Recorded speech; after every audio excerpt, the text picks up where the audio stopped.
Have you ever wondered why some people turn away when they hear the Quran being recited? This question brings us to an intriguing verse from the Quran, chapter 17, verse 46. Today we'll be delving into a word-by-word breakdown of this verse, comparing the Arabic transliteration with its English counterpart, to better understand its context and meaning. Starting with the Arabic transliteration, وَجَعَلْنَا عَلَى قُلُوبِهِمْ أَكِنَّةً أَنْ يَفْقَهُوهُ وَفِي أَذْهَانِهِمْ وَقْرًا وَإِذَا ذَكَرْتَ رَبَّكَ فِي الْقُرْآنِ وَحْدَهُ وَلَوْ عَلَى أَدْبَارِهِمْ نُفُورًا. Each word holds a significant piece of the puzzle. وَجَعَلْنَا translates to "and we have placed." Ala means over. Kulubihim is their hearts. Akinatan is coverings. An is lest. Yafkahuhu translates to "they understand it." Wafi is "and in." Adhanihim is their ears. Wakran is deafness. Wa'ida is "and when." Dakata is "you mention." Rabaka is "your Lord." Fi is "in." El-Qur'ani is the Quran. Wadahu is "alone." Wala is "they turn." Allah is "on." Adbarihim is "their backs." Nufuran is "in aversion." Piecing it all together, the English translation becomes, "And we have placed over their hearts coverings, lest they understand it, and in their ears deafness. And when you mention your Lord in the Quran alone, they turn on their backs in aversion." By breaking down the verse this way, we're able to appreciate the individual words and their meanings that come together to form the verse. The Quran, in its original Arabic form, is a beautiful and complex tapestry of language, and understanding the intricacies of each word is a step towards a deeper comprehension of its message. Now that we have a word-for-word understanding of the verse, let's delve deeper into its meaning.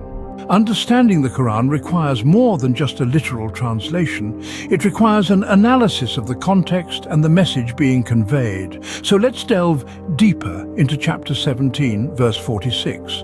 This verse commences with a powerful metaphor. We have placed over their hearts coverings. This metaphorical covering on the heart symbolizes the barriers that prevent some from understanding the divine message.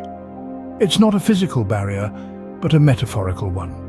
It could be ignorance, prejudice, or arrogance that hinders the comprehension of the divine message. Next, the verse mentions deafness in their ears. This metaphorical deafness does not refer to the physical inability to hear, but rather to a spiritual deafness. It signifies the unwillingness to listen, to hear the truth, or to accept guidance. This deafness is a self-imposed consequence of their internal resistance. The verse then speaks of the reaction of these individuals when the Lord is mentioned in the Quran. Despite the divine message's clarity and the profound wisdom it embodies, they turn their backs in aversion. This reaction is not merely physical but symbolic of their rejection and dismissal of the divine message. The aversion expressed in this verse reflects a state of denial, a refusal to confront the truth. It's a portrayal of how some people react when confronted with a truth that challenges their preconceived notions or beliefs. In essence, this verse is not merely about the physical acts of hearing and understanding. Instead, it delves into the deeper aspects of human nature, our capacity for denial, our resistance to change, and the barriers we erect against understanding and accepting the truth. This verse is a powerful reminder of the barriers that can prevent us from understanding and accepting the truth. It urges us to introspect, to question our preconceptions, and to strive for openness and understanding. Now that we have dissected and analyzed this verse, let's summarize our findings. We've journeyed through the words of chapter 17, verse 46, from its Arabic roots to its English interpretation, shedding light on its profound message. This verse emphasizes the metaphorical coverings and deafness placed over hearts and ears, hindering the understanding of divine truth. It's a reminder that the Quran's teachings aren't just to be read, they are to be understood, to be internalized. When the Quran is mentioned, some turn away, showing aversion.